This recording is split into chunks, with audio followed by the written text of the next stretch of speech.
For delicious margaritas, choose a tequila made from fresh pressed agave.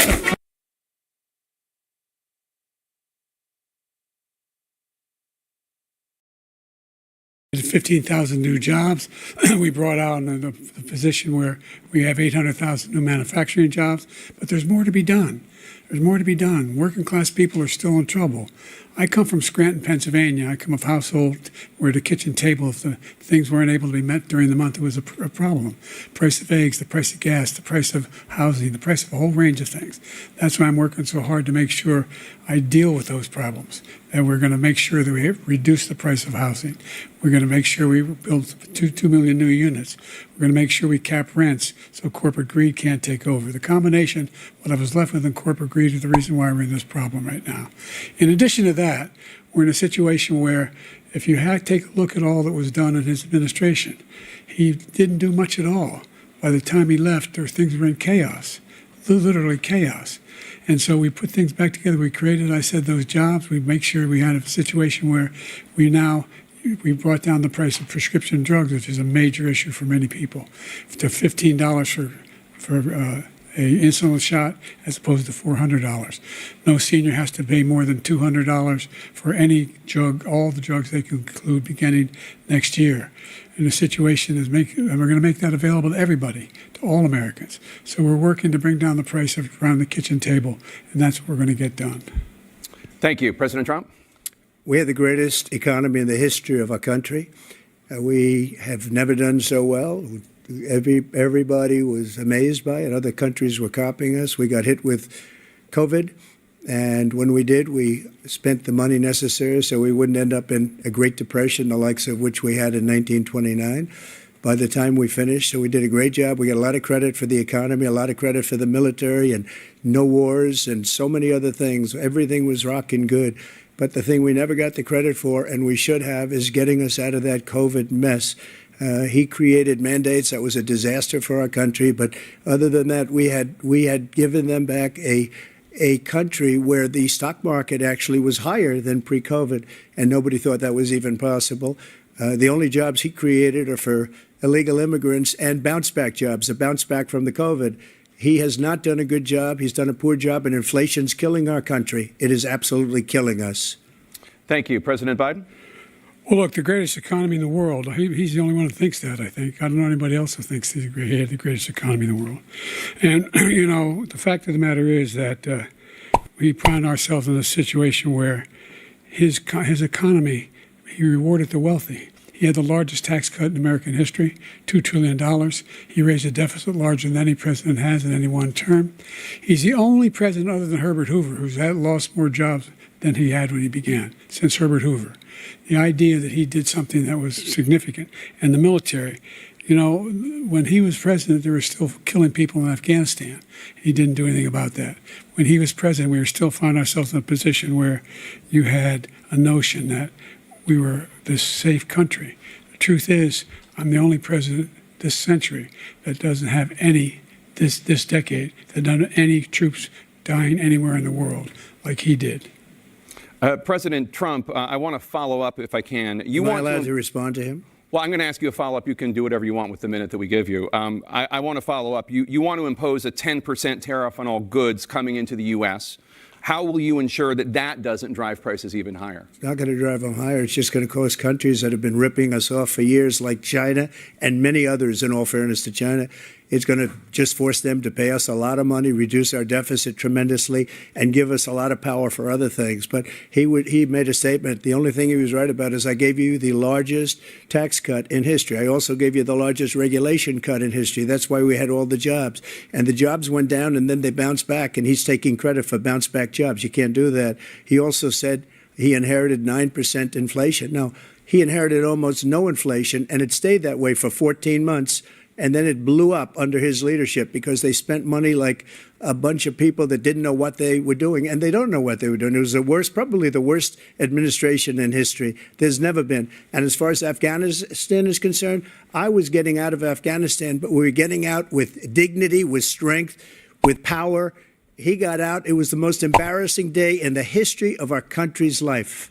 President Trump, over the last 8 years, under both of your administrations, the national debt soared to record highs. And according to a new nonpartisan analysis, President Trump, your administration approved $8.4 trillion in new debt, while so far, President Biden, you've approved $4.3 trillion in new debt. So, former President Trump, many of the tax cuts that you signed into law are set to expire next year. You want to extend them and go even further, you say. With the U.S. facing trillion-dollar deficits and record debt, why should top earners and corporations pay even less in taxes than they do now? Because the tax cuts spurred the greatest economy that we've ever seen just prior to COVID. And even after COVID, it was so strong that we were able to get through COVID much better than just about any other country.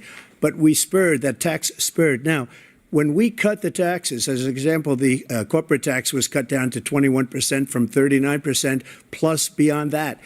We took in more revenue with much less tax, and companies were bringing back trillions of dollars back into our country. The country was going like never before, and we were ready to start paying down debt. We were ready to start using the liquid gold right under our feet, the oil and gas right under our feet. We were going to have something that nobody else has had. We got hit with COVID. We did a lot to fix it. I gave him an unbelievable situation with all of the therapeutics and all of the things that we came up with.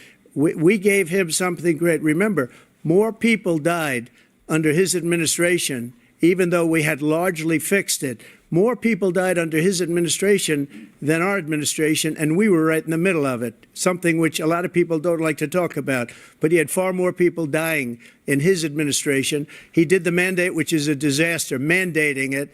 The vaccine went out. He did a mandate on the vaccine, which is the thing that people most objected to about the vaccine.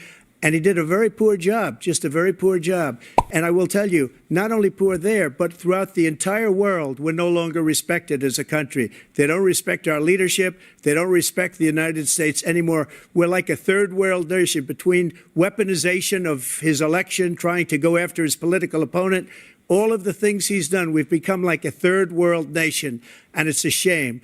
The damage he's done to our country. And I'd love to ask him, and will, why he allowed millions of people to come in here from prisons, jail, to come and destroy our country.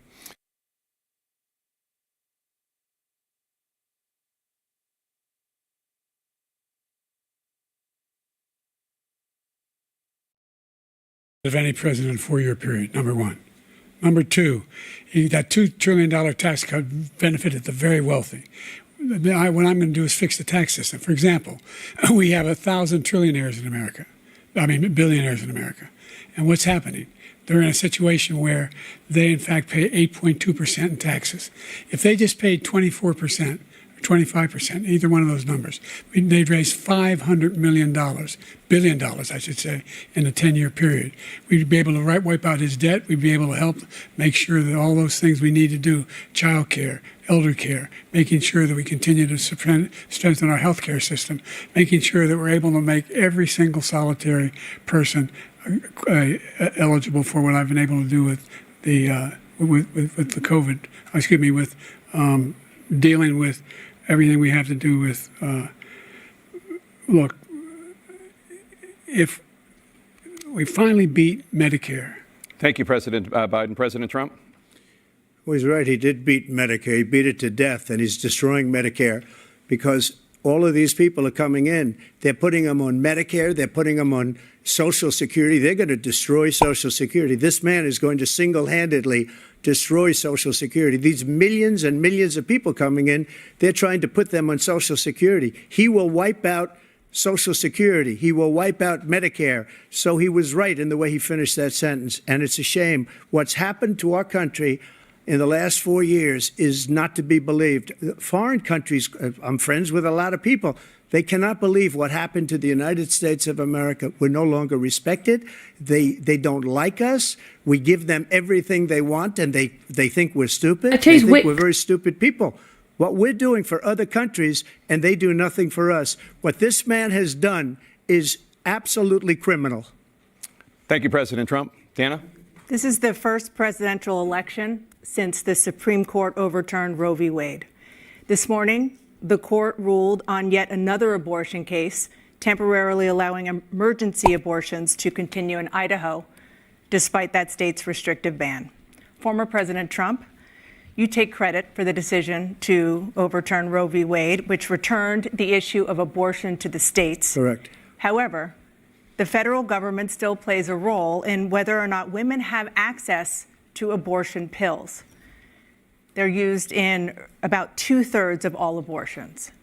As president, would you block abortion medication? First of all, the Supreme Court just approved the abortion pill, and I agree with their decision to have done that, and I will not block it. And if you look at this whole question that you're asking, complex but not really complex. 51 years ago, you had Roe v. Wade, and everybody wanted to get it back to the states. Everybody, without exception. Democrats, Republicans, liberals, conservatives. Everybody wanted it back. Religious leaders.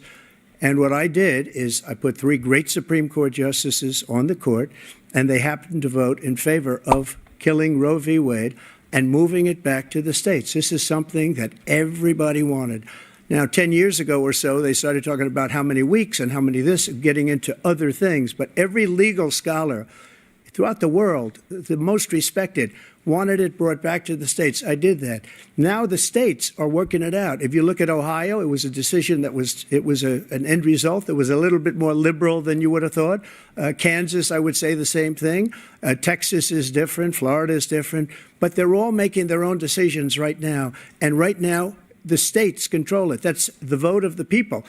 Like Ronald Reagan, I believe in the exceptions. I am a person that believes.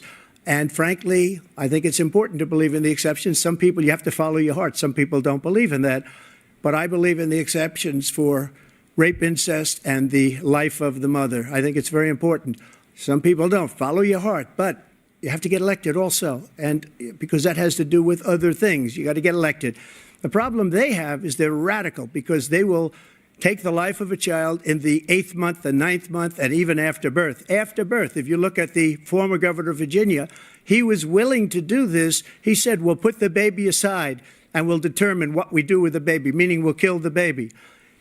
What happened is we brought it back to the states, and the country is now coming together on this issue. It's been a great thing. Thank you. President Biden? It's been a terrible thing, what you've done. The fact is that the vast majority of constitutional scholars supported Roe when it was decided, supported Roe. And that's this idea that they're all against it is just ridiculous. And this is the guy who says the state should be able to have it. We're in a state where in 6 weeks, you don't even know whether you're pregnant or not, but you cannot see a doctor, and have him decide on what your circumstances are, whether you need help. The idea that states are able to do this is a little like saying we're going to turn civil rights back to the states. Let each state have a different rule. Look, there's so many young women who have been, including a young woman who just was murdered, and he went to the funeral. The idea that she was murdered by an immigrant coming in. They talk about that, but here's the deal: there's a lot of young women are being raped by their in-laws, by their spouses, brothers and sisters, it's just ridiculous, and they can do nothing about it. And they try to arrest them when they cross state lines. Thank you. There have been many young women murdered by the same people he allows to come across our border. We have a border that's the most dangerous place anywhere in the world, considered the most dangerous place anywhere in the world. And he opened it up, and these killers are coming into our country, and they are raping and killing women. And it's a terrible thing. As far as the abortion is concerned, it is now back with the states. The states are voting. In many cases, it's frankly a very liberal decision. In many cases, it's the opposite. But they're voting, and it's bringing it back to the vote of the people, which is what everybody wanted, including the founders, if they knew about this issue, which, frankly, they didn't. But they would have, everybody wanted it brought back. Ronald Reagan wanted it brought back. He wasn't able to get it. Everybody wanted it brought back, and many presidents had tried to get it back. I was the one to do it. And again, this gives it the vote of the people, and that's where they wanted it. Every legal scholar wanted it that way. Staying on the topic of abortion, President Biden, 7 states, I'll let you do that. This is the same topic. 7 states have no legal restrictions on how far into a pregnancy a woman can obtain an abortion. Do you support any legal limits on how late a woman should be able to terminate a pregnancy? I supported Roe v. Wade, which had 3 trimesters. The First time is between the woman and the doctor. Second time is between the doctor and an extreme situation. The third time is between the doctor, between the woman and the state. The idea that the politicians, that the founders wanted the politicians to be the ones making decisions about women's health is ridiculous. That's the last. No politician should be making that decision. A doctor should be making those decisions. That's how it should be run. That's what you're going to do. And if I'm elected, I'm going to restore Roe v. Wade. So that means he can take the life of the baby in the 9th month and even after birth, because some states, Democrat run, take it after birth. Again, the former governor of Virginia, put the baby down, then we decide what to do with it. So he's willing to, as we say, rip the baby out of the womb in the 9th month and kill the baby. Nobody wants that to happen, Democrat or Republican. Nobody wants it to happen. That is simply not true. The Roe v. Wade does not provide for that. That's not the circumstance. Only if a woman's life is in danger, she's going to die. That's the only circumstance in which that can happen. But we are not for late-term abortion, period. Period. Under Roe v. Wade, you have late-term abortion. You can do whatever you want, depending on the state. You can do whatever you want. We don't think that's a good thing. We think it's a radical thing. We think the Democrats are the radicals, not the Republicans. For 51 years, that was the law. 51 years, constitutional scholarship said it was the right way to go. 51 years, and it was taken away because this guy put very conservative members on the Supreme Court. He takes credit for taking it away. What's he going to do? What's he going to do, in fact, if the MAGA Republicans, he gets elected, and the MAGA Republicans control the Congress, and they pass a universal ban on abortion, period, across the board at 6 weeks or 7 or 8 or 10 weeks, something very, very conservative. Is he going to sign that bill? I'll veto it. He'll sign it. Thank you. Let's turn now to the issue of immigration and border security. President Biden, a record number of migrants have illegally crossed the southern border on your watch. Overwhelming border states and overburdening cities such as New York and Chicago, and in some cases causing real safety and security concerns. Given that, why should voters trust you to solve this crisis? Because we worked very hard to get a bipartisan agreement that not only changed all of that, it made sure that we are in a situation where you had no circumstance where they could come across the border with the number of border police there are now. We significantly increased the number of asylum officers. By the way, the Border Patrol endorsed my position. In addition to that, we found ourselves in a situation where when he was president, he was separating babies from their mothers, putting them in cages, making sure the families were separated. That's not the right way to go. What I've done since I've changed the law, what's happened? I've changed it in a way that now you're in a situation where there are 40% fewer people coming across the border illegally. That's better than when he left office. And I'm going to continue to move until we get the total ban on the total initiative relative to what we're going to do with more Border Patrol and more asylum officers. President Trump? I really don't know what he said at the end of that sentence. I don't think he knows what he said either. Look, we had the safest border in the history of our country. The border, all he had to do was leave it. All he had to do was leave it. He decided to open up our border, open up our country to people that are from prisons, people that are from mental institutions, insane asylum, terrorists. We have the largest number of terrorists coming into our country right now, all terrorists, all over the world, not just in South America, all over the world. They come from the Middle East, everywhere. All over the world, they're pouring in. And this guy just left it open. And he didn't need legislation because I didn't have legislation. I said, close the border. We had the safest border in history. In that final couple of months of my presidency, we had, according to Border Patrol, who is great, and by the way, who endorsed me for president, but I won't say that, but they endorsed me for president. Brandon, just speak to him. But look, we had the safest border in history. Now we have the worst border in history. There's never been anything like it. And people are dying all over the place, including the people that are coming up in caravans. Thank you, President Trump. President Biden? The only terrorist who's done anything crossing the border is one who came along and killed three, under his administration, killed an al-Qaeda person come in his administration, killed three American soldiers.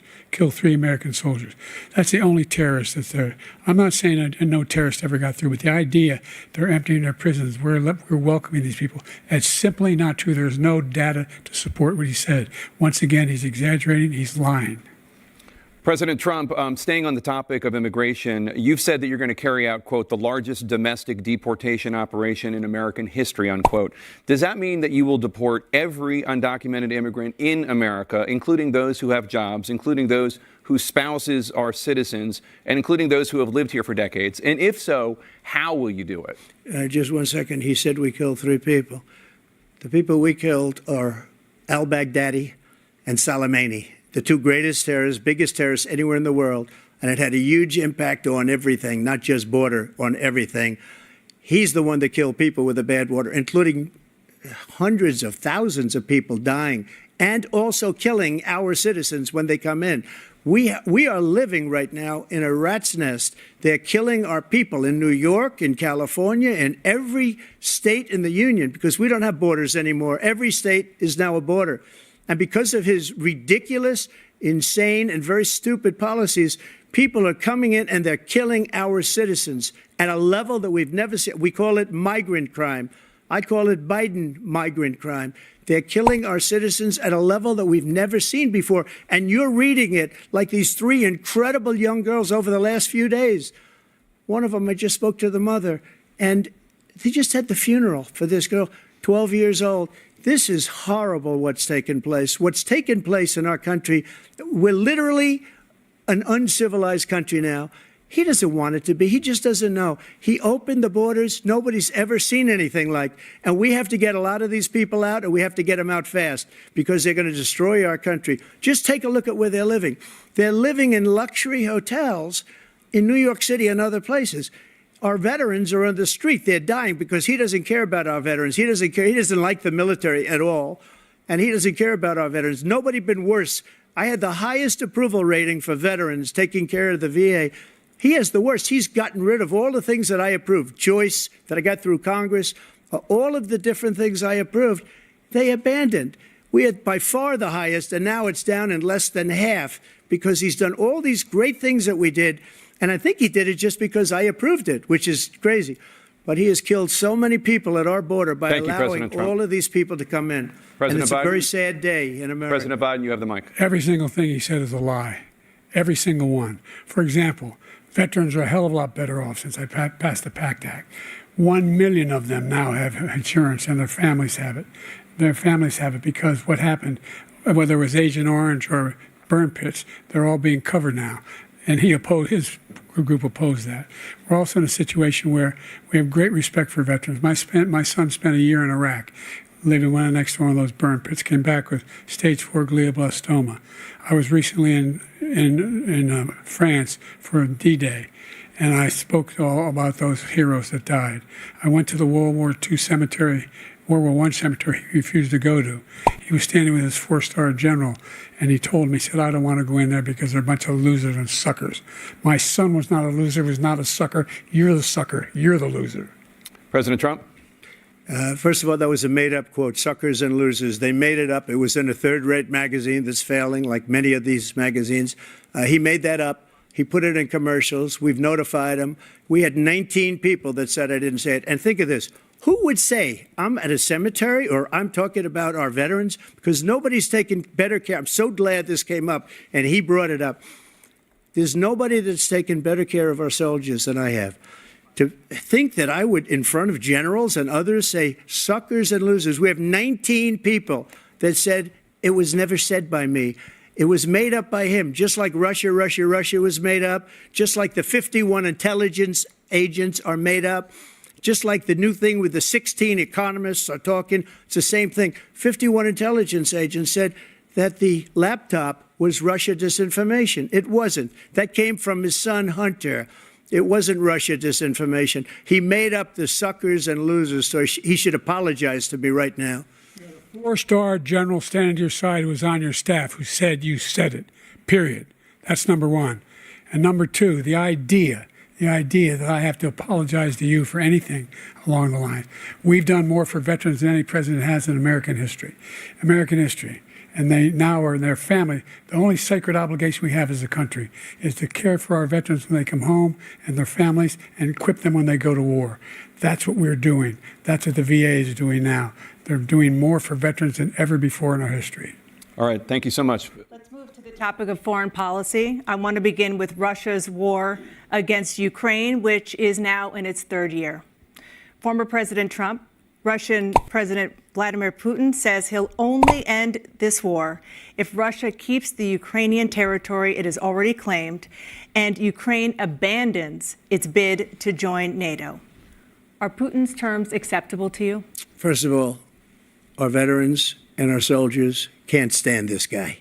They can't stand him. They think he's the worst commander-in-chief, if that's what you call him, that we've ever had. They can't stand him. So let's get that straight. And they like me more than just about any of them. And that's based on every single bit of information. As far as Russia and Ukraine, if we had a real president, the president that knew, that was respected by Putin, he would have never invaded Ukraine. A lot of people are dead right now, much more than people know. You know, they talk about numbers. You can double those numbers, maybe triple those numbers. He did nothing to stop it. In fact, I think he encouraged Russia from going in. I'll tell you what happened. He was so bad with Afghanistan. It was such a horrible embarrassment, most embarrassing moment in the history of our country, that when Putin watched that and he saw the incompetence, that he should have fired those generals, like I fired the one that you mentioned. And so he's got no love lost, but he should have fired those generals. No general got fired for the most embarrassing moment in the history of our country, Afghanistan, where we left billions of dollars of equipment behind. We lost 13 beautiful soldiers, and 38 soldiers were obliterated. And by the way, we left people behind, too. We left American citizens behind. When Putin saw that, he said, you know what? I think we're going to go in and maybe take this was his dream. I talked to him about it, his dream. The difference is he never would have invaded Ukraine, never. Just like Israel would have never been invaded in a million years by Hamas. You know why? Because Iran was broke with me. I wouldn't let anybody do business with them. They ran out of money. They were broke. They had no money for Hamas. They had no money for anything, no money for terror. That's why you had no terror at all during my administration. This place, the whole world is blowing up under him. President Biden? I've never heard so much malarkey in my whole life. Look, the fact of the matter is that we're in a situation where, let's take the last point first. Iran attacked American troops, caused brain damage for a number of these troops, and he did nothing about it. Recently, not when he was president, they attacked. He said they're just having headaches. That's all it is. He didn't do a thing when the attack took place, number one. Number two, we got over 100,000 Americans and others out of Afghanistan during that airlift. Number three, we found ourselves in a situation where, if you take a look at what Trump did in Ukraine, this guy told Trump, do whatever you want, and do whatever you want.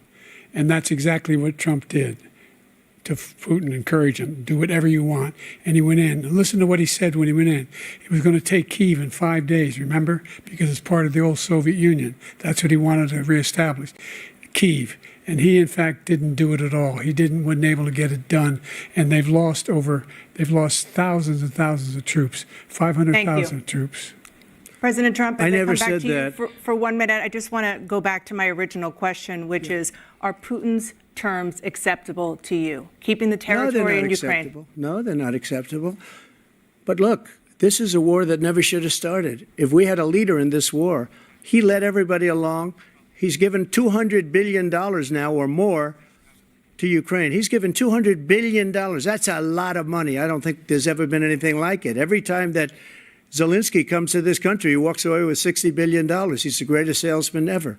And I'm not knocking him. I'm not knocking anything. I'm only saying the money that we're spending on this war, and we shouldn't be spending, it should have never happened. I will have that war settled between Putin and Zelensky as president-elect before I take office on January 20th. I'll have that war settled. People being killed so needlessly, so stupidly, and I will get it settled, and I'll get it settled fast before I take office. President Biden, you have a minute. The fact is that Putin is a war criminal. He's killed thousands and thousands of people. And he has made one thing clear. He wants to reestablish what was part of the Soviet Empire, not just a piece. He wants all of Ukraine. That's what he wants. And then, do you think he'll stop there? Do you think he'll stop when if he takes Ukraine? What do you think happens to Poland? What do you think of Belarus? What do you think happens to those NATO countries? And so, if you want a war, you ought to find out what he's going to do, because if in fact he does what he says and walks away, and by the way, all that money we give Ukraine are from weapons we make here in the United States. We give them the weapons, not the money at this point. And our NATO allies have produced as much funding for Ukraine as we have. That's why we're strong. Thank you. Moving on to the Middle East. In October, Hamas attacked Israel, killing more than 1,000 people and taking hundreds of hostages. Among those held and thought to still be alive are 5 Americans. Israel's response has killed thousands of Palestinians and created a humanitarian crisis in Gaza. President Biden, you've put forward a proposal to resolve this conflict, but so far Hamas has not released the remaining hostages, and Israel is continuing its military offensive in Gaza. So what additional leverage will you use to get Hamas and Israel to end the war? You have 2 minutes. Number one, everyone from the United Nations Security Council straight through to the G7 to the Israelis and Netanyahu himself have endorsed the plan I put forward, which has 3 stages to it. The first stage is trade the hostages for a ceasefire. Second phase is a ceasefire with additional conditions. The third phase is the end of the war. The only one who wants the war to continue is Hamas. Number one, they're the only ones standing out. We're still pushing hard to get them to accept. In the meantime, what's happened? In Israel, we're finding that the only thing I've denied Israel was 2,000-pound bombs. They don't work very well in populated areas. They kill a lot of innocent people. We're providing Israel with all the weapons they need and when they need them. And by the way, I'm the guy that organized the world against Iran when they had a full-blown intercontinental ballistic missile attack on Israel. No one was hurt. No one Israeli was accidentally killed, and it just stopped. We saved Israel. We are the biggest producer of support for Israel of anyone in the world. And so there are 2 different things. Hamas cannot be allowed to be continued. We continue to send our experts and our intelligence people as to how they can get Hamas like we did bin Laden. You don't have to do it. And by the way, they've been greatly weakened, Hamas, greatly weakened, and they should be. They should be eliminated. But you've got to be careful for using certain weapons among population centers. Just going back to Ukraine for 1 second. We have an ocean separating us.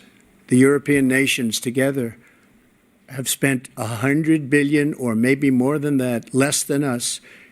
Why doesn't he call them and say, you got to put up your money like I did with NATO? I got them to put up hundreds of billions of dollars. The Secretary General of NATO said Trump did the most incredible job I've ever seen. They wouldn't have any. They were going out of business. We were spending almost 100% of the money was paid by us. He didn't do that. He's getting all. You got to ask these people to put up the money. We're over $100 billion more spent, and it has a bigger impact on them because of location, because we have an ocean in between. You got to ask them. As far as Israel and Hamas, Israel's the one that wants to go. He said the only one who wants to keep going is Hamas. Actually, Israel is the one, and you should let him go and let him finish the job. He doesn't want to do it. He's become like a Palestinian, but they don't like him because he's a very bad Palestinian. He's a weak one. President Biden, you have a minute. I've never heard so much foolishness. This is a guy who wants to get out of NATO. Are you going to stay in NATO? He's going to pull out of NATO. The idea that we have, our strength lies in our alliances as well. It may be a big ocean, but we're ever able to avoid a war in Europe, a major war in Europe? What happens if, in fact, you have Putin continue to go into NATO? We have an Article 5 agreement. Attack on one is attack on all. You want to start the nuclear war he keeps talking about, go ahead. Let Putin go in and control Ukraine and then move on to Poland and other places. You see what happens then. He has no idea what the hell he's talking about. And by the way, I got 50 other nations around the world to support Ukraine, including Japan and South Korea, because they understand that this kind of dislocation has a serious threat to the whole world peace. No major war in Europe has ever been able to be contained just to Europe. President Trump, just to follow up, would you support the creation of an independent Palestinian state in order to achieve peace in the region? I'd have to see, but before we do that, the problem we have is that we spend all the money. So they kill us on trade. I made great trade deals with the European nations because if you add them up, they're about the same size economically. Their economy is about the same size as the United States. And they were no cars, they don't want anything that we have, but we're supposed to take their cars, their food, their everything, their agriculture. I changed that. But the big thing I changed is they don't want to pay. And the only reason that he can play games with NATO is because I got them to put up hundreds of billions of dollars. I said, and he's right about this, I said, no, I'm not going to support NATO if you don't pay.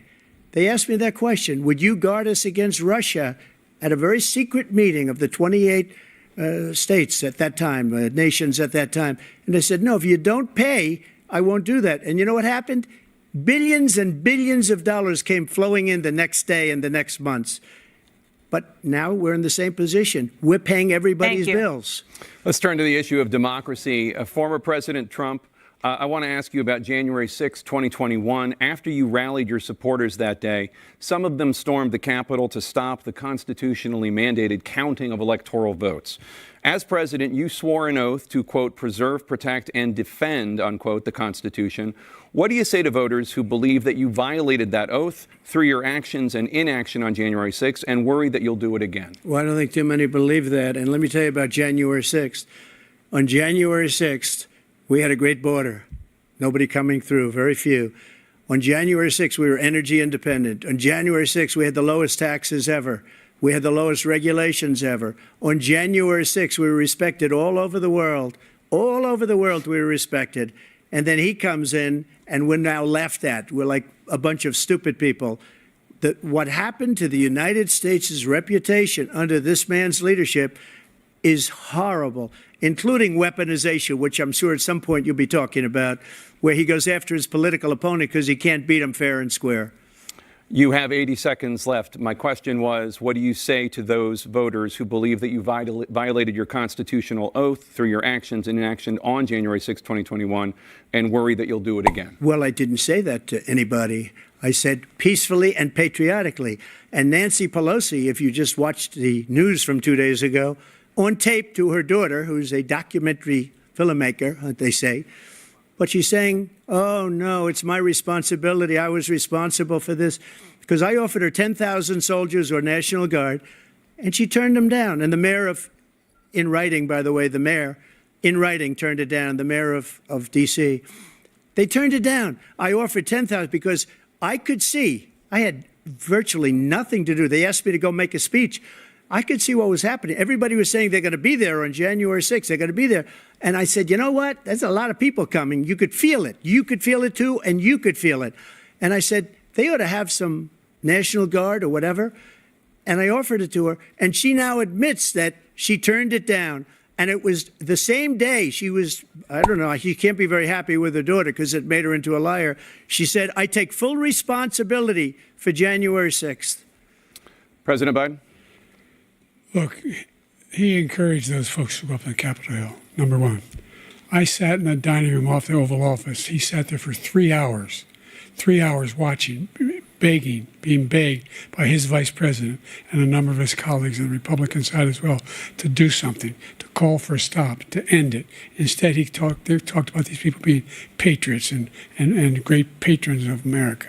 In fact, he says he'll now forgive them for what they've done. They've been convicted. He says he wants to commute their sentences and say that no. But he went to every single court in the nation. I don't know how many cases, scores of cases, including the Supreme Court. And they said, no, this guy is responsible for doing what was done. He did do a damn thing. And these people should be in jail. And they should be the ones who are being held accountable. And he wants to let them all out.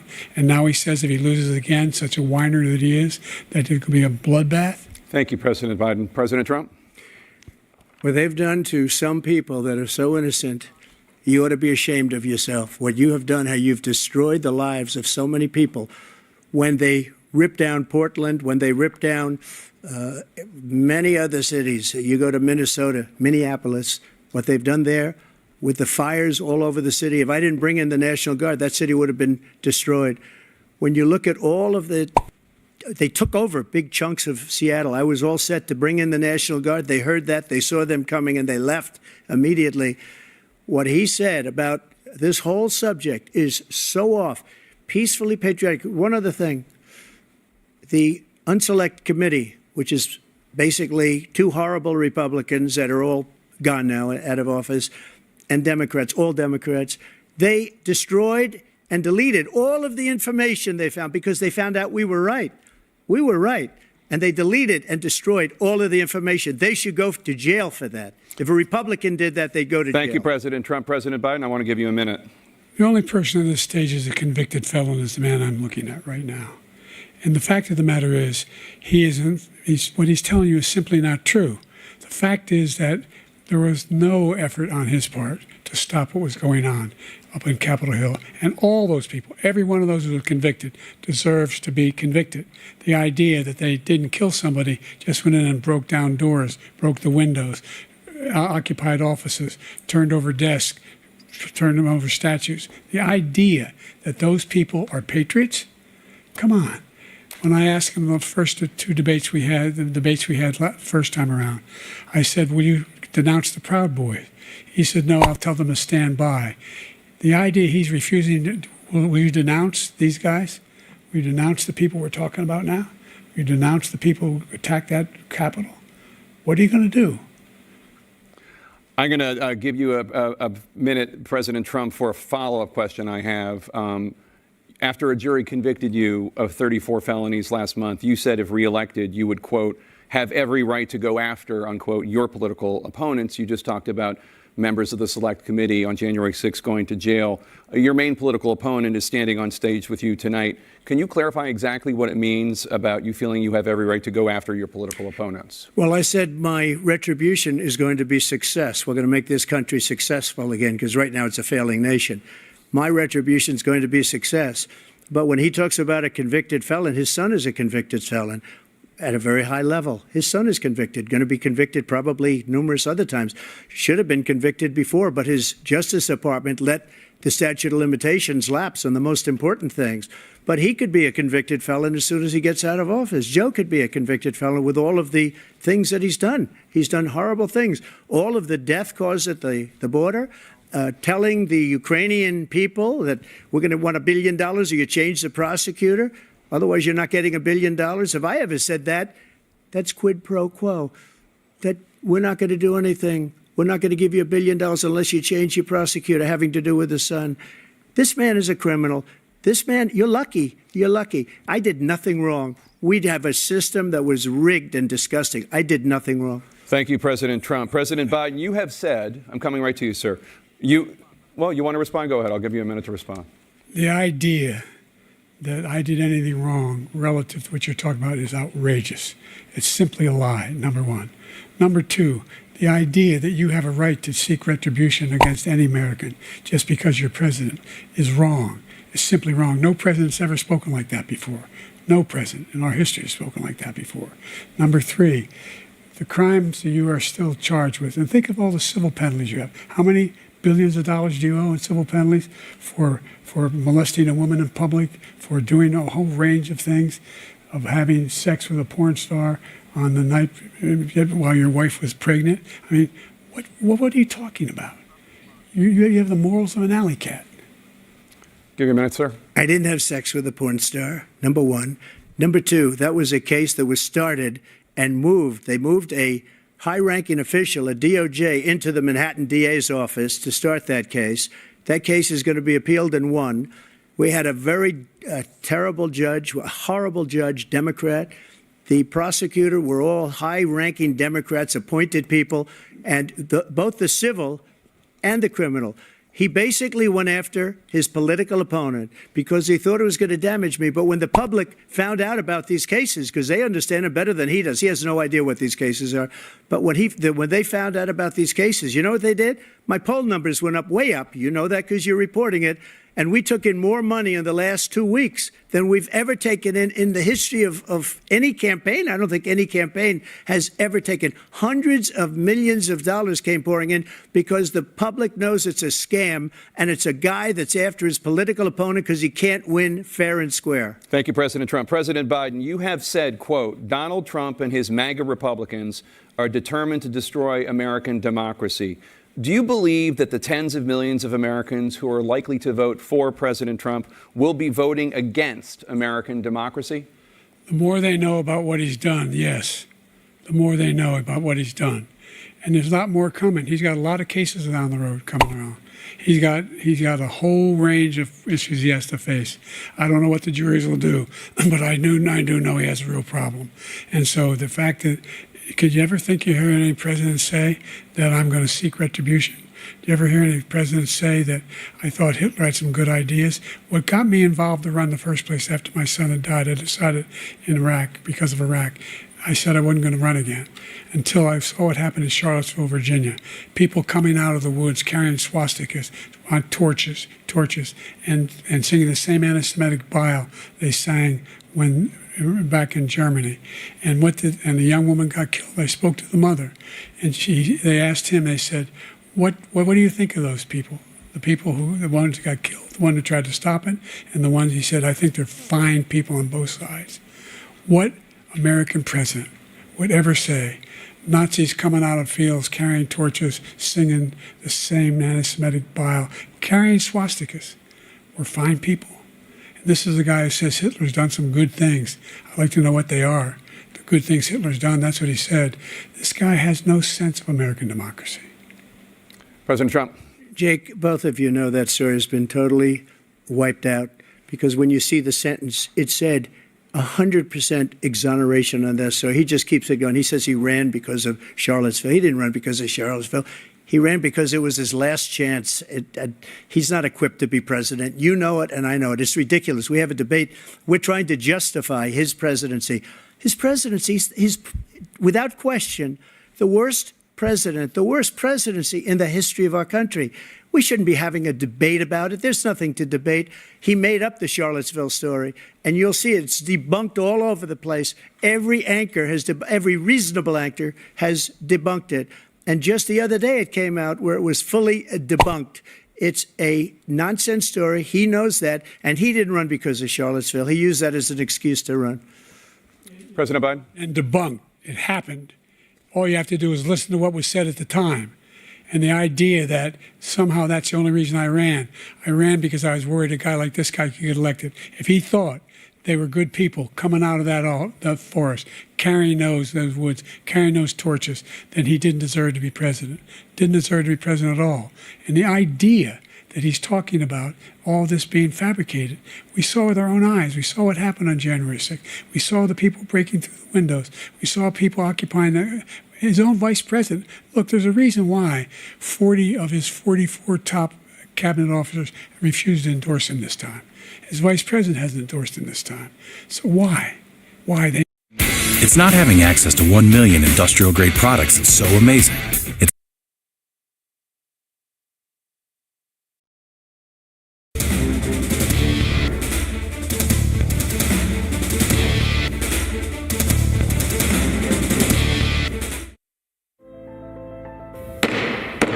The House will be in order. This year, C-SPAN celebrates 45 years of covering Congress like no other.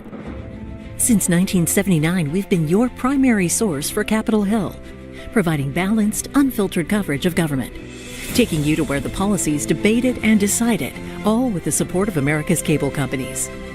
C-SPAN, 45 years and counting, powered by cable. We'll welcome them into a great national crusade to make America great again. Is that our dream has been earned for progress and for peace. Taxes will go up, and anyone who says they won't is not telling the truth. With our beloved nation at peace, we're in the midst of a springtime of hope for America. Because we are the party that believes in the American dream. Read my lips. No new taxes. On I still believe in a place called hope. But here's the question for the American people. Who do you trust in this election? The real choice is whether we will build a bridge to the future or a bridge to the past. And I have unlimited confidence in the wisdom of our people and the future of our country. I stand here tonight as my own man, and I want you to know me for who I truly am. They had their chance. They have not led. We will. I'm John Kerry, and I'm reporting for duty. These 4 years have brought moments I could not foresee and will not forget. It's time for us to change America. I wasn't my own man anymore. I was my country's. I don't believe that rolling back regulations on Wall Street will help the small businesswoman expand or the laid-off construction worker keep his home. We have been there. We've tried that, and we're not going back. We are moving forward, America. Under my administration, our friends will see more loyalty, and Mr. Putin will see a little less flexibility and more backbone. He wants to make America great again. Well, he could start by actually making things in America again. We will make America safe again. And we will make America great again. Here and now, I give you my word. If you entrust me with the presidency, I will draw on the best of us, not the worst. This towering American spirit has prevailed over every challenge and lifted us to the summit of human endeavor. Watch C-SPAN's Campaign 2024 live coverage of the Republican National Convention starting July 15th and the Democratic National Convention beginning August 19th. C-SPAN, your unfiltered view of the conventions, powered by cable.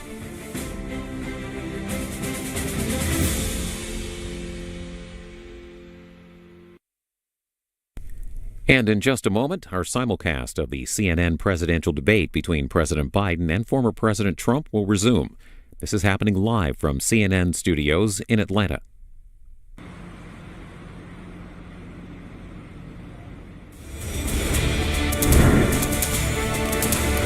Welcome back to the CNN presidential debate live from Georgia. Let's talk about persistent challenges you both faced in your first terms and you'd certainly face again in a second term. President Biden, while black unemployment dropped to a record low under your presidency, black families still earn far less than white families. Black mothers are still 3 times more likely to die from pregnancy-related causes, and black Americans are imprisoned at 5 times the rate of white Americans. What do you say to black voters who are disappointed that you haven't made more progress? They acknowledge they made a lot of progress, number one. The fact of the matter is there's more small black businesses that have been started than any time in history. Number two, the wages of black unemployment is the lowest level it's been in a long, long time. Number three, we're trying to provide housing for black Americans and dealing with the segregation that exists among these corporations that collude to keep people out of their houses.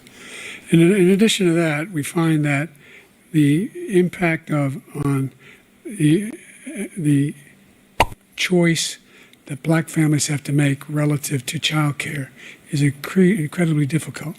When we did the first major piece of legislation in the past, I was able to reduce black child care costs. I cut them in half. We got to make sure we provide for child care costs.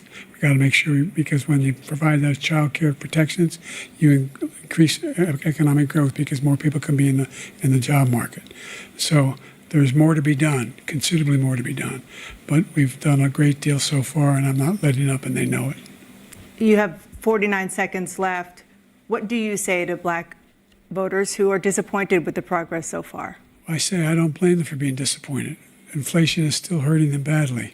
For example, I provided for the idea that any black family, first-time home buyer, should get a $10,000 tax credit to be able to buy their first home so they can get started. I made sure that we're in a situation where all those black families and those black individuals who had to take out student loans that were ballooning that if they were engaged in nursing, doctor, and anything having to do with volunteerism, if they paid their bills for 10 years on their student debt, all the rest was forgiven after 10 years. Millions have benefited from that. And we're going to do a whole lot more for black families. Thank you, President Trump. And he caused the inflation. He's blaming inflation, and he's right, it's been very bad. He caused the inflation, and it's killing black families and Hispanic families and just about everybody. It's killing people. They can't buy groceries anymore. They can't. You look at the cost of food where it's doubled and tripled and quadrupled. They can't live. They're not living anymore.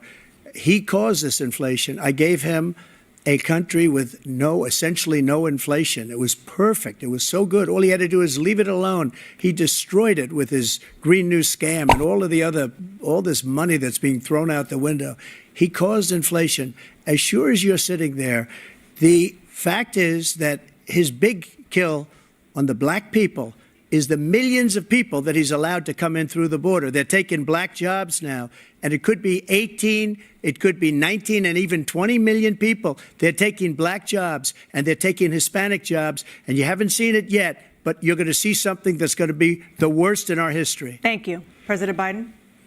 There was no inflation when I became president. You know why? The economy was flat on its back.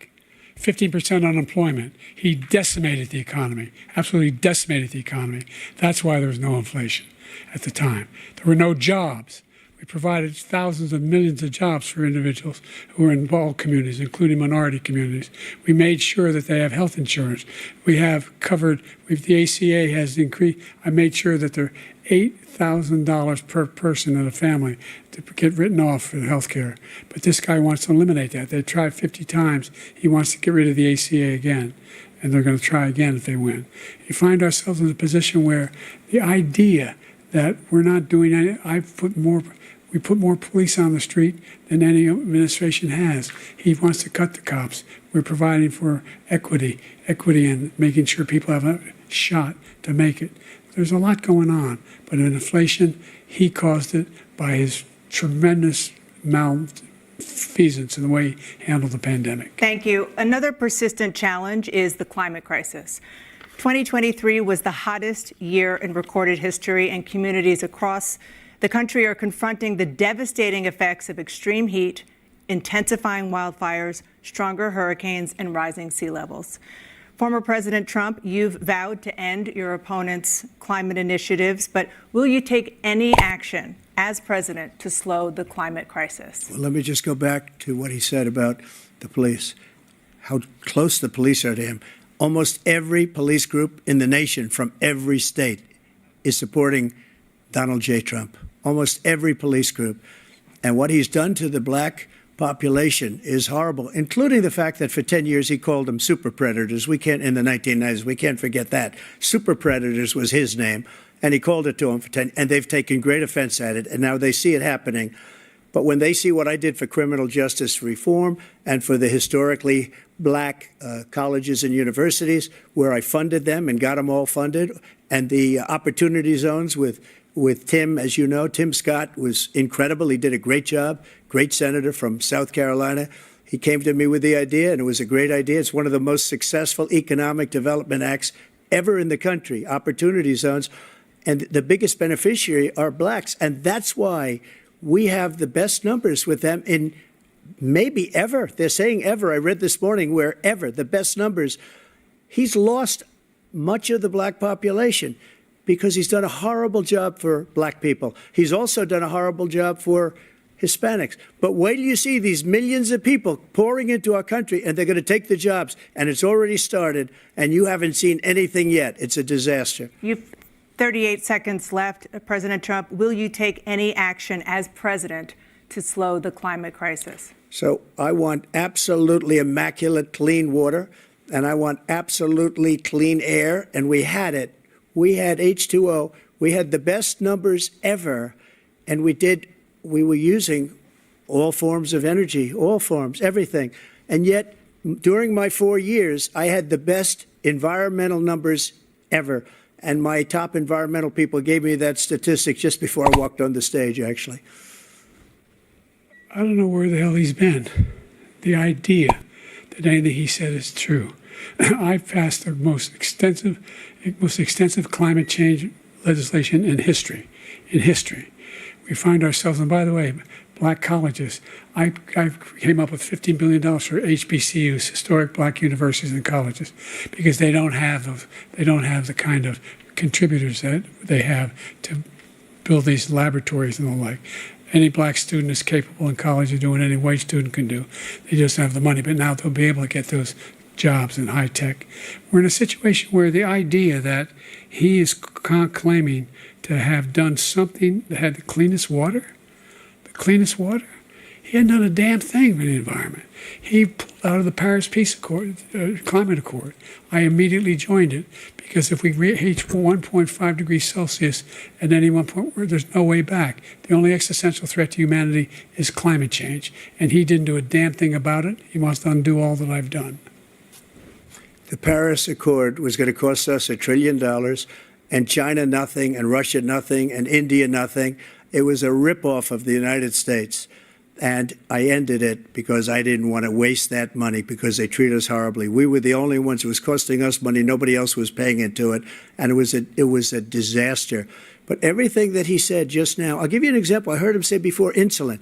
I'm the one that got the insulin down for the seniors. I took care of the seniors. What he's doing is destroying all of our medical programs because the migrants coming in, they want everybody. And look, I have the biggest heart on the stage. I guarantee you that. And I want to take care of people. But we're destroying our country. They're taking over our schools, our hospitals, and they're going to be taking over Social Security. He is destroying Social Security, Medicare, and Medicaid. The idea is that we, in fact, we were the only ones of consequence who were not members of the Paris Accord. How can we do anything if we're not able to, the United States can't get its pollution under control? One of the largest polluters in the world, number one. We're making significant progress. By 2035, we will have cut pollution in half. We have made significant progress, and we're continuing to make progress. We set up a climate corps for thousands of young people who will learn how to deal with climate, just like the Peace Corps. And we're moving in directions that are going to significantly change the elements of cause of pollution. But the idea that he claims that he has the biggest heart up here and he's really concerned about pollution and about climate, I've not seen any indication of that. And by the way, with regard to prescription drugs, one company agreed that they would reduce the price to $35, which I was calling for, one, voluntarily. I made sure every company in the world, every pharmaceutical company, cannot have to pay. Thank you. And by the way, so every day, millions of Americans struggle just to make ends meet. For many older Americans, Social Security provides a critical lifeline. President Biden, if nothing is done to Social Security, seniors will see their benefits cut in just over 10 years. Will you name tonight one specific step that you're willing to take to keep Social Security solvent? Yes, make the very wealthy begin to pay their fair share. Right now, everybody making under $170,000 pays 6% of their income, of their paycheck, every single time they get a paycheck from the time of the first one they get when they're 18 years old. The idea that they're going to, I've been proposing that everybody, the millionaires pay 1%. 1%. So no one I would not raise the cost of Social Security for anybody under $400,000. After that, I began to make the wealthy begin to pay their fair share by increasing from 1% beyond to be able to guarantee the program for life. So you still have 82 seconds left. Are there any other measures that you think that would be able to help keep Social Security solvent, or is that one enough? Well, no, that one enough will keep it solvent. But the biggest thing will do if we defeat this man, because he wants to get rid of Social Security. He thinks there's plenty to cut in Social Security. He's wanted to cut Social Security and Medicare both times. And and if you look at the program put forward by the House Republican caucus that he, I believe, supports, is in fact want to cut it as well. The idea that we don't need to protect our seniors is ridiculous. And by the way, the American public has greater health care coverage today than ever before. And on the ACA, as I said, you're in a circumstance where 400,000 people 40 million people would not have insurance because they have a pre-existing condition. Only thing that allows them to have that insurance is the fact that they, in fact, are part of the ACA.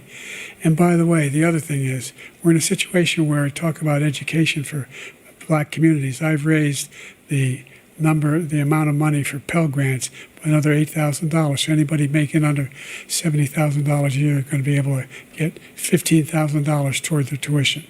He just doesn't know what he's talking about. Thank you, President Biden. President Trump.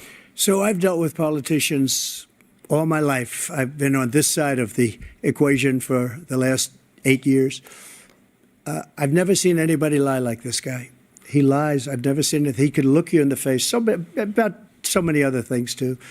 And we mentioned the laptop. We mentioned Russia, Ukraine. Everything he does is a lie. It's misinformation and disinformation. The losers and suckers story that he made up is a total lie on the military. It's a disgrace. But Social Security, he's destroying it because millions of people are pouring into our country, and they're putting them onto Social Security. They're putting them onto Medicare, Medicaid. They're putting them in our hospitals. They're taking the place of our citizens. What they're doing to the VA, to our veterans, is unbelievable. Our veterans are living in the street, and these people are living in luxury hotels. He doesn't know what he's doing, and it's really coming back. I've never seen such anger in our country before. President Biden? The idea that veterans are not being taken care of, I told you before. And by the way, when I said suckers and losers, he acknowledged after that he fired that general. That general got fired because he's the one that acknowledged that that's what he said. He was the one standing with Trump when he said it, number one. Number two, the idea that we're going to be in a situation where all these millions and millions, the way he talks about it, illegal aliens are coming into the country and taking away our jobs. There's a reason why we have the fastest growing economy in the world, the reason why we have the most successful economy in the world. We're doing better than any other nation in the world.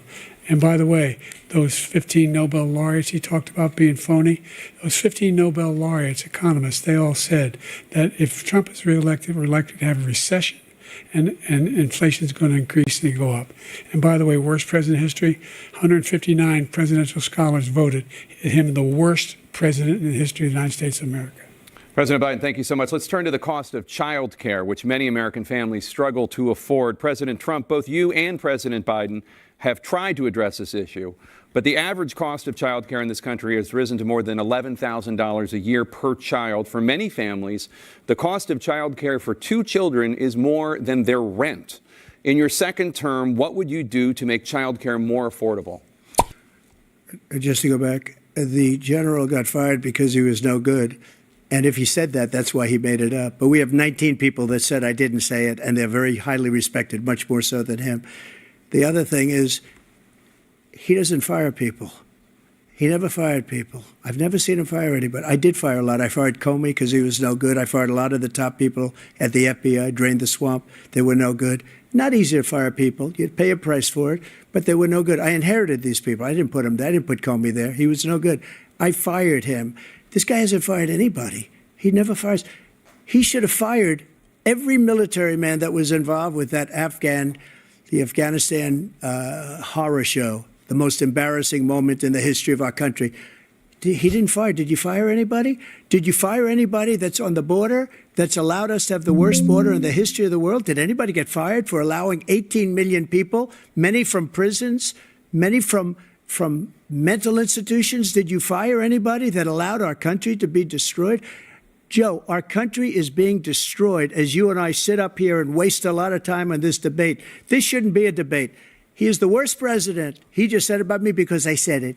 But look, he's the worst president in the history of our country. He's destroyed our country. Now all of a sudden he's trying to get a little tough on the border. He came out with a nothing deal, and it reduced it a little bit, like this much. It's insignificant. He wants open borders. He wants our country to either be destroyed or he wants to pick up those people as voters. And I don't think we just can't let it happen. If he wins this election, our country doesn't have a chance, not even a chance, of coming out of this rut. We probably won't have a country left anymore. That's how bad it is. He is the worst in history by far. Thank you, President Trump. President Biden? We're the most admired country in the world. We're the United States of America. There's nothing beyond our capacity. We have the finest military in the history of the world, the finest in the history of the world.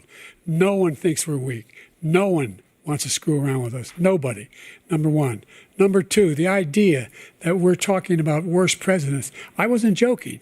Look it up or go online. 159 or 58, don't hold me the exact number, presidential historians, they've had meetings and they voted who's the worst president in American history. One through best to worst. They said he was the worst in all of American history. That's a fact. That's not conjecture. He can argue they're wrong, but that's what they voted. The idea that he is doing anything to deal with child care, he did virtually nothing to child care. We should significantly increase the child care tax credit. We should significantly increase the availability of women and men or single parents to be able to go back to work. And we should encourage businesses to have. Thank you, President Biden. Facilities. President Trump, the question was about what would you do to make child care more affordable, if you want to take your minute. Just so you understand, we have polling, we have other things that they rate him the worst because what he's done is so bad. And they rate me, I'll show you, I will show you. And they rate me one of the best, okay? And if I'm given another 4 years, I will be the best. I think I'll be the best. Nobody's ever created an economy like us. Nobody ever cut taxes like us. He's the only one I know. He wants to raise your taxes by 4 times. He wants to raise everybody's taxes by 4 times. He wants the Trump tax cuts to expire. So everybody, including the two of you, are going to pay 4 to 5 times. Nobody ever heard of this before. All my life, I'd grow up and I'd see politicians talking about cutting taxes. When we cut taxes, as I said, we did more business. Apple and all these companies, they were bringing money back into our country. The worst president in history by far, and everybody knows it. President Biden? Look, the fact of the matter is that he's dead wrong about, he's increased the tariff, he will increase the taxes on middle-class people. I said I'd never raise a tax on anybody making less than $400,000. I didn't. But this tariff is 10% tariffs. Everything coming into the country, you know what the economists say? That's going to cost the average American $2,500 a year more because they're going to have to pay the difference in food and all the things that are very important. Number two, he's in a situation where he talks about how he has not raised, he's somehow helped the middle class. The middle class have been devastated by you. Now you want a new tax cut of $5 trillion over the next 10 years, which is going to fundamentally bankrupt the country. You had the largest deficit of any president in American history, number one. Number two, you have not, in fact, made any contact, any progress with China. We are at the lowest trade deficit with China since 2010. Thank you, President Biden. You lost Thank you, President Biden. Let's discuss an epidemic impacting millions of Americans that both of you have made a top priority in your first term, the opioid crisis. And for both of you, the number of overdose deaths in this country has gone up. Under your term, it went up. Under your term, it has gone up. Former President Trump, despite the efforts that both of you have made, more than 100,000 Americans are dying from overdoses every year, primarily from fentanyl and other opioids. What will you do to help Americans right now in the throes of addiction who are struggling to get the treatment they need? To finish up, we now have the largest deficit in the history of our country under this guy. We have the largest deficit with China. He gets paid by China. He's a Manchurian candidate. He gets money from China. So I think he's afraid to deal with them or something. But do you notice he never took out my tariffs because we bring in so much money with the tariffs that I imposed on China. He never took them away. He can't because it's too much money. It's tremendous. And we saved our steel industries, and there was more to come, but he hasn't done that.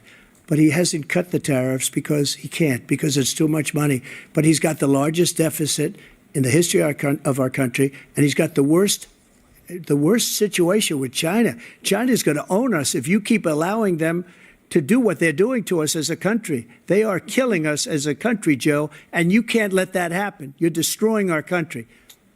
So, President Trump, you have 67 seconds left. The question was, what are you going to do to help Americans in the throes of addiction right now who are struggling to get the treatment they need?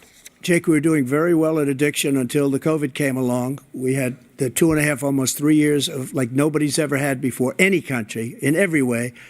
And then we had to get tough. And it was the drugs pouring across the border were it started to increase. We got great equipment. We bought the certain dog that's the most incredible thing that you've ever seen, the way they can spot it. We did a lot, and we were getting very low numbers, very, very low numbers. Then he came along. The numbers, have you seen the numbers now? It's not only the 18 million people that I believe is even low, because the gotaways, they don't even talk about gotaways. But the numbers of the amount of drugs and human trafficking in women coming across our border, the worst thing I've ever seen, at numbers that nobody's ever seen under him because the border's so bad. But the number of drugs coming across our border now is the largest we've ever had by far. President Trump, thank you. President Biden? Fentanyl and the byproducts of fentanyl went down for a while. And I wanted to make sure we use the machinery that can detect fentanyl, these big machines that roll over everything that comes across the border. And it costs a lot of money. That was part of this deal we put together, this bipartisan deal. More fentanyl machines, more be able to detect drugs, more numbers of agents, more numbers of all the people at the border. And when we had that deal done, he called his Republican colleagues, said, "Don't do it. It's going to hurt me politically." No, he never argued it's not a good bill. It's a really good bill. We need those machines. We need those machines. And we're coming down very hard in every country in Asia in terms of precursors for fentanyl. And Mexico is working with us to make sure they don't have the technology to be able to put it together. That's what we have to do. We need those machines. Thank you, President Biden. President Trump, and again, the question is about Americans in the throes of addiction right now, struggling to get the treatment they need. Well, because this does pertain to it. He ended Remain in Mexico. He ended catch and release. I made it catch and release in Mexico, not catch and release here. We had so many things that we had done, hard negotiations with Mexico, and I got it all for nothing.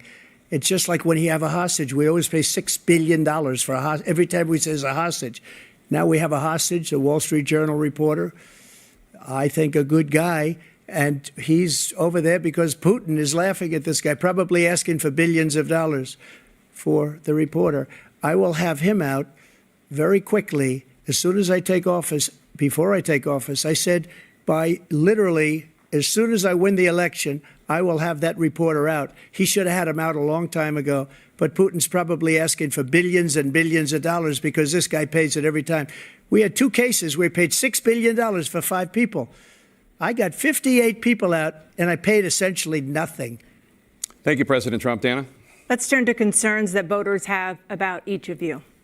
President Biden, you would be 86 at the end of your second term.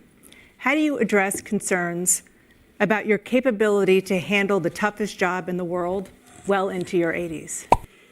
Well, first of all, I spent half my career being criticized being the youngest person in politics. I was the second youngest person ever elected to the United States Senate, and now I'm the oldest. This guy's 3 years younger and a lot less competent. I think that just look at the record. Look at what I've done. Look how I've turned around the horrible situation he left me. As I said, 15 million new jobs, 800,000 manufacturing jobs, more investment in America, over billions of dollars in private investment in enterprises that we are growing. By the way, we brought an awful lot of people. Well, the whole idea of computer chips, we used to have 40% of the market. We invented those chips, and we lost it because he was sending people to find the cheapest jobs overseas and to bring home a product. So I went to South Korea. I convinced Samsung to invest billions of dollars here in the United States. And guess what? Those fabs, they call to build these chips, those fabs pay over $100,000. You don't need a college degree for them. And there's billions, about $40 billion already being invested and being built right now in the United States, creating significant jobs for Americans from all over the world. President Biden, you have 40 seconds left. Would you like to add anything? Yeah, I would. The idea that somehow we are this failing country. I never heard a president talk like this before. We're the envy of the world. Name me a single major country president who wouldn't trade places with the United States of America for all our problems and all our opportunities. We're the most progressive country in the world in getting things done. We're the strongest country in the world. We're a country in the world who keeps our word, and everybody trusts us, all of our allies, and our those who he coddles up to, from Kim Jong-un, who he sends love letters to, and Putin, etc., they don't want to screw around with us. Thank you. Former President Trump, to follow up, you would be 82 at the end of your second term. What do you say to voters who have concerns about your capabilities to serve? Well, I took 2 tests, cognitive tests. I aced them, both of them, as you know. We made it public. He took none. I'd like to see him take one, just one, a real easy one. Like go through the first 5 questions. He couldn't do it. But I took 2 cognitive tests. I took physical exams every year. And, you know, we knock on wood wherever we may have wood, that I'm in very good health. I just won 2 club championships, not even senior, 2 regular club championships. To do that, you have to be quite smart, and you have to be able to hit the ball a long way. And I do it. He doesn't do it. He can't hit a ball 50 yards. He challenged me to a golf match. He can't hit a ball 50 yards. I think I'm in very good shape. I feel that I'm as in good a shape as I was 25, 30 years ago. Actually, I'm probably a little bit lighter, but I'm in as good a shape as I was years ago. I feel very good. I feel the same. But I was willing to take a cognitive test. And you know what? If I didn't do well, I aced them. Dr. Ronnie Jackson, who's a great guy when he was White House doctor. And then I took another one, a similar one. And one of them said they've never seen anybody ace them. Thank you. President Biden? You can see he is 6'5" and only 223 pounds, or 235 pounds. Well, you said 6'4", 200. Well, anyway, that's what anyway, just take a look at what he says he is and take a look at what he is. Look, I'd be happy to have a driving contest with him. The reason I got my handicap, which when I was vice president, down to a 6.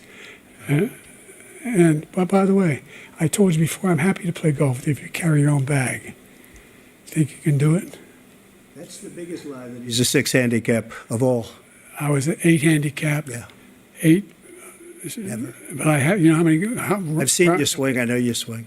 Okay, let's let's not act like children. President Joe. Trump, we're going to turn Let's not act like children. to a specific concern that voters have about you.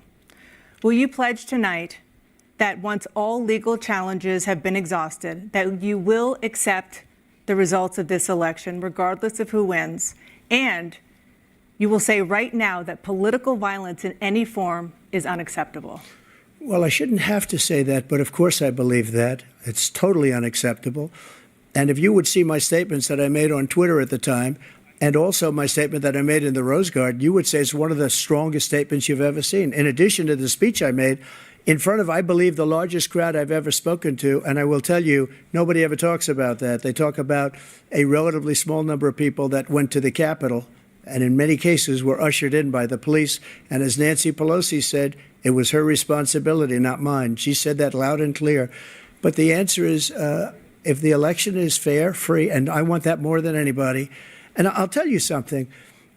I wish he was a great president, because I wouldn't be here right now. I'd be at one of my many places enjoying myself. I wouldn't be under indictment because I wouldn't have been his political opponent, because he indicted me because I was his opponent. I wish he was a great president. I would rather have that. I wouldn't be here. I don't mind being here. But the only reason I'm here is he's so bad as a president that I'm going to make America great again. We're going to make America great again. We're a failing nation right now. We're a seriously failing nation. And we're a failing nation because of him. His policies are so bad. His military policies are insane. They're insane. These are wars that will never end with him. He will drive us into World War III, and we're closer to World War III than anybody can imagine. We are very, very close to World War III, and he's driving us there. And Kim Jong-un and President Xi of China, Kim Jong-un of North Korea, all of these, Putin, they don't respect him. They don't fear him. They have nothing going with this gentleman, and he's going to drive us into World War III. You want a World War III, let him follow and win, and let Putin say, do what you want, NATO. Just do what you want. There's a thing called Article 5. An attack on one is an attack on all, and required response. The idea, I can't think of a single major leader in the world who wouldn't trade places with the job I've done and what they've done. Because we are a powerful nation. We have wonderful people. It's because of the people, not me. It's because of the American people. They're capable of anything, and they step up when they're needed. And right now, we're needed. We're needed to protect the world because our own safety is at stake. And again, You want to have a war, just let Putin go ahead and take Kyiv, make sure they move on, see what happens in Poland, Hungary, and other places along that border. Then you have a war. President Trump, as I come back to you for a follow-up, the question was, will you accept the results of this election, regardless of who wins? Just to finish what he said, if I might, Russia, they took a lot of land from Bush. They took a lot of land from Obama and Biden. They took no land, nothing from Trump, nothing. He knew not to do it. He's not going to play games with me. He knew that. I got along with him very well, but he knew not to play games. He took nothing from me. But now he's going to take the whole thing from this man right here. That's a war that should have never started. It would have never started ever with me. And he's going to take Ukraine. And, you know, you asked me a question before, would you do this? He's got us in such a bad position right now with Ukraine and Russia, because Ukraine's not winning that war. He said, I will never settle until such time. They're running out of people. They're running out of soldiers. They've lost so many people. It's so sad. They've lost so many people, and they've lost those gorgeous cities with the golden domes that are 1,000 years old, all because of him and stupid decisions. Russia would have never attacked if I were president. President Trump, the question was, will you accept the results of the election, regardless of who wins? Yes or no, please. If it's a fair and legal and good election, absolutely. I would have much rather accepted these, but the fraud and everything else was ridiculous. And if you want, we'll have a news conference on it in a week, or we'll have another one of these in a week. But I will absolutely, there's nothing I'd rather do. It would be much easier for me to do that than I'm running again. I wasn't really going to run until I saw the horrible job he did. He's destroying our country. I would be very happy to be someplace else, in a nice location someplace. And again, no indictments, no political opponent stuff, because it's the only way he thinks he can win. But unfortunately, it's driven up my numbers and driven them up to a very high level because the people understand it. Well, let's see what your numbers are when this election is over. Let's see. You're a whiner. When you lost the first time, you continued, you appealed and appealed to courts all across the country. Not one single court in America said any of your claims had any merit, state or local, none. But you continue to provoke this lie about somehow there's all this misrepresentation, all this stealing. There is no evidence of that at all. And I tell you what, I doubt whether you'll accept it because you're such a whiner. The idea, if you lose again, you accepting anything, you can't stand the loss. Something snapped in you when you lost the last time.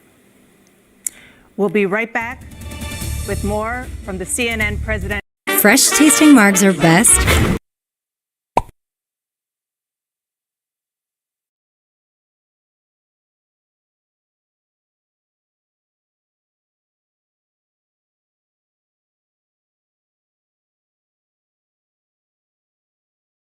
From the U.S. Congress, White House events, the courts, campaigns, and more from the world of politics, all at your fingertips.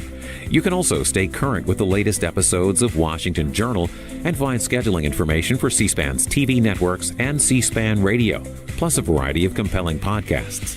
C-SPAN Now is available at the Apple Store and Google Play. Scan the QR code to download it for free today, or visit our website, cspan.org/C-SPAN Now. C-SPAN Now, your front row seat to Washington, anytime, anywhere.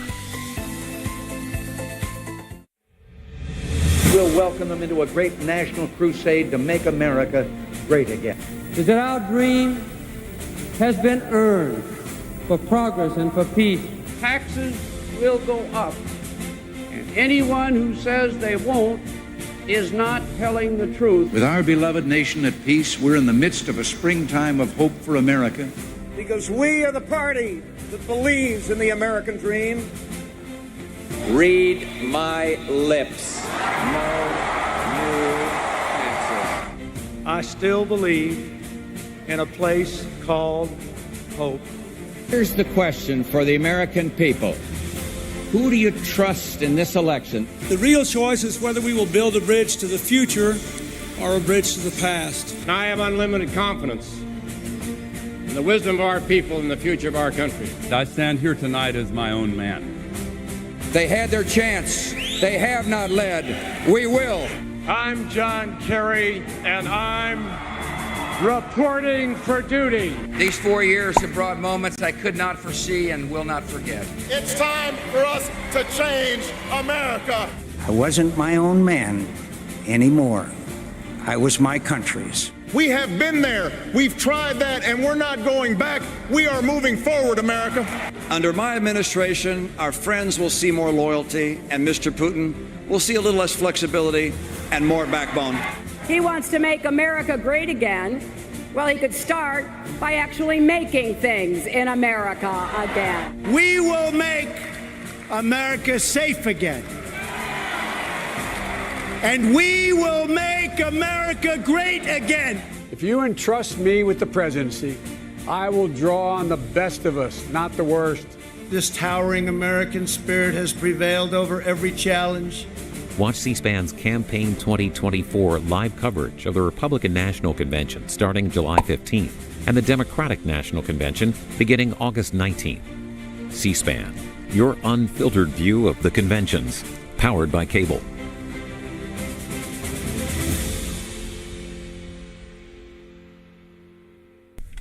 Once again, waiting for the CNN presidential debate between President Biden and former President Trump to resume.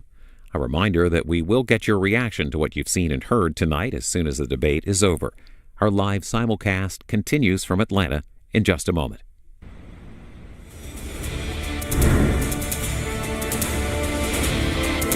It is now time for the candidates to deliver their closing statements as predetermined by a coin toss. We're going to begin with you, President Biden. You have 2 minutes.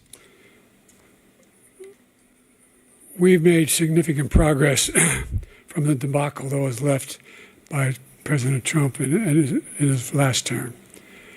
We find ourselves in a situation where, number one, we have to make sure that we have a fair tax system. I ask anyone out there in the audience or anyone out watching this debate, do you think the tax system is fair? The fact is that I said nobody even making under $400,000 had a single penny increase in their taxes and will not. And if I'm reelected, that'll be the case again. But this guy has increased your taxes because of the deficit, number one. He's increased inflation because of the debacle he left after the way he handled the pandemic. And he finds himself in a position where he now wants to tax you more by putting a 10% tariff on everything that comes into the United States of America. What I did, when, for example, he wants to get rid of the ability of Medicare for us to be able to negotiate drug prices with the big pharma companies. Well, guess what? We got it down to $35 for insulin instead of $400. No more than $2,000 for every senior, no matter how much prescription they need. You know what that did? That reduced the federal debt by $160 billion over 10 years because the government doesn't have to pay the exorbitant prices. I'm going to make that available to every senior all along. It's happening now, and everybody in America. He wants to get rid of that. I'm going to make sure that we have child care. We're going to significantly increase the credit people have for child care. I'm going to make sure we do something about what we're doing on lead pipes and all the things that are causing health problems for people across the country. We're going to continue to fight to bring down inflation and give people a break. Thank you, President Biden. President Trump, you now have 2 minutes for your closing statement. Like so many politicians, this man is just a complainer. He said, we want to do this, we want to do that, we want to get rid of this tax, that tax. But he doesn't do anything. All he does is make our country unsafe by allowing millions and millions of people to pour in. Our military doesn't respect him. We look like fools in Afghanistan. We didn't stop Israel. It was such a horrible thing that would have never happened. It should have never happened. Iran was broke. Anybody that did business with Iran, including China, they couldn't do business with the United States. They all passed. Iran was broke. They had no money for Hamas or Hezbollah, for terror, no money whatsoever. Again, Ukraine should have never happened. He talks about all this stuff, but he didn't do it. For 3.5 years, we're living in hell. We have the Palestinians and we have everybody else rioting all over the place. You talk about Charlottesville. This is 100 times Charlottesville, 1,000 times. The whole country is exploding because of you. because they don't respect you, and they have to respect their president, and they don't respect you throughout the world. What we did was incredible. We rebuilt the military. We got the largest tax cut in history, the largest regulation cut in history. The reason he's got jobs is because I cut the regulations that gave jobs, but he's putting a lot of those regulations back on. All of the things that we've done, nobody's never seen anything like. Even from a medical standpoint, right to try, where we can try space-age materials instead of going to Asia or going to Europe and trying to get when you're terminally ill. Now you can go and you can get something. You sign a document. They've been trying to get it for 42 years. But you know what we did for the military was incredible. Choice for our soldiers, where our soldiers, instead of waiting for 3 months to see a doctor, can go out and get themselves fixed up and readied up and take care of themselves, and they're living. And that's why I had the highest approval rating in the history of the VA. So all of these things, we're in a failing nation, but it's not going to be failing anymore. We're going to make it great again. Thank you, former President Trump, President Biden. Stay with us because we have full analysis of this debate. Anderson Cooper and Aaron Burnett starts now on CNN.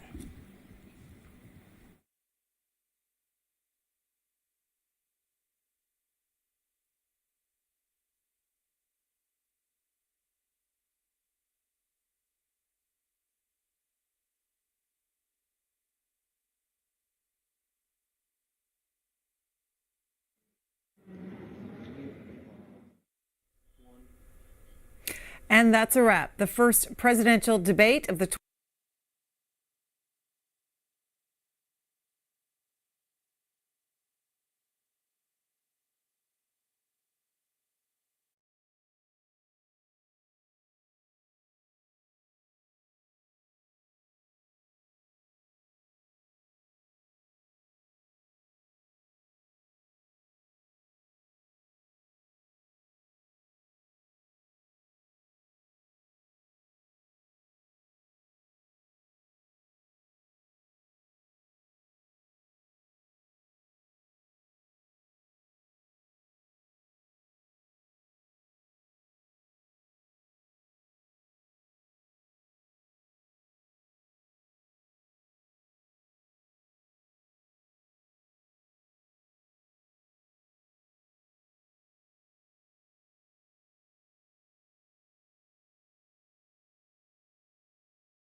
that's all she wrote for today.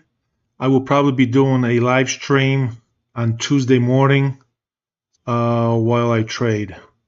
So don't forget to subscribe and hit the bell icon, the notification, to be notified. And we'll see you in the next video or live stream. Take care.